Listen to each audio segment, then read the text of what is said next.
जय श्री कृष्ण भाभी.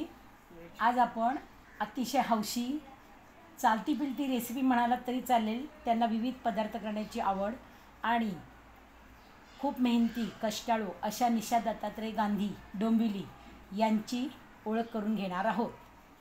जय श्री कृष्ण.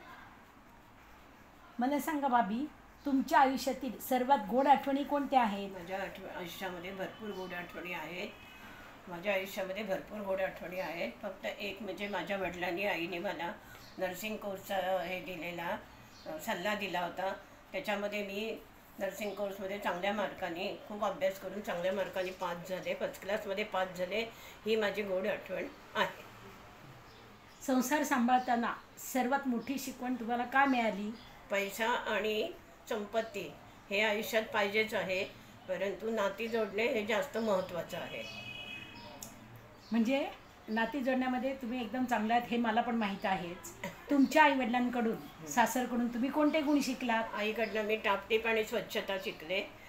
वडिलांकडनं मला हे मिळालं, प्रेरणा मिळाली की तू कुठल्याही कामामध्ये तुम्ही असाल तर प्रामाणिकपणे करा आणि नाती कशी जोडायची हे शिकवलं.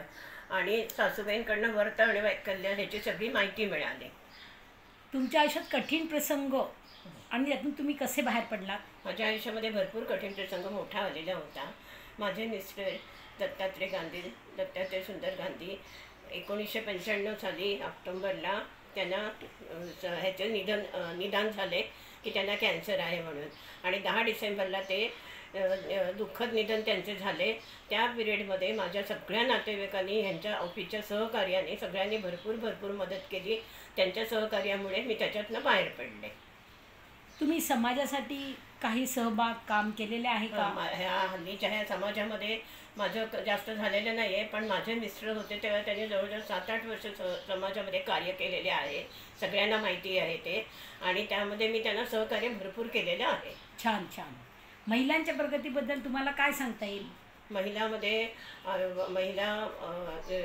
21व्या शतक युगामध्ये महिलांनी खूप आघाडीवर म्हणजे खूप क्षेत्रामध्ये कामं केलेली आहेत, मोठ्या क्षेत्रामध्ये. आणि अशीच त्यांची नवीन क्षेत्रामध्ये त्यांची वाढ व्हावी, प्रगती व्हावी असं आहे. सखी मंच उपक्रम तुम्हाला का आवडतात? सखी मंचमध्ये वरतेवर केले भरपूर माहिती मिळते. त्याच्यानंतर महिलांना सखी मंच उपक्रममध्ये व्यक्त करून घेतात. त्यामुळे महिलांना सगळं शिक्षण मिळतं की कसं राहायचं, कसं करायचं, छंद कोणता पाळायचा, ही सगळी माहिती त्यांना मिळते. म्हणून मला सखी मंच आवडतं. आजच्या तरुण पिढीला तुम्ही कोणता सल्ला द्याल? आधीच्या तरुण पिढीला सांगेन ह्यांच्याशी मोठ्या लोकांशी आदराने वागा, प्रेमाने वागा. आणि ज्या ह्याच्यामध्ये तुम्ही क्षेत्रामध्ये काम करता आहात त्याच्यामध्ये तुम्ही शिखरावर चढत जा, आवडीने काम करा. मोबाईल, इंटरनेट, तंत्रज्ञानाबद्दल काय सांगता येईल का तुम्हाला? मोबाईल आणि इंटरनेटमध्ये ह्या युगामध्ये भरपूर मोबाईल आणि इंटरनेट ह्यामध्ये तंत्रज्ञानामुळे भरपूर लोक मागे जात आहेत आणि माणसं दुरावली जात आहेत. तुमची वैयक्तिक इच्छा आणि प्रेरणा काय सांगता येईल? माझी वैयक्तिक इच्छा म्हणजे मला ह्या वयामध्ये पर्यटक करायचं आहे, आणि इच्छा म्हणजे मला विमानाचा प्रवास करायचा आहे. आणि प्रेरणा म्हणजे ह्या वयामध्ये मी भरपूर चालायला वगैरे जाते. ज्या माझ्या सगळ्या मैत्रिणींनी आणि सगळ्या माझ्या ज्या काय आहेत मैत्रिणी त्यांनी सगळ्यांनी चालावं अशी माझी इच्छा, प्रेरणा आहे.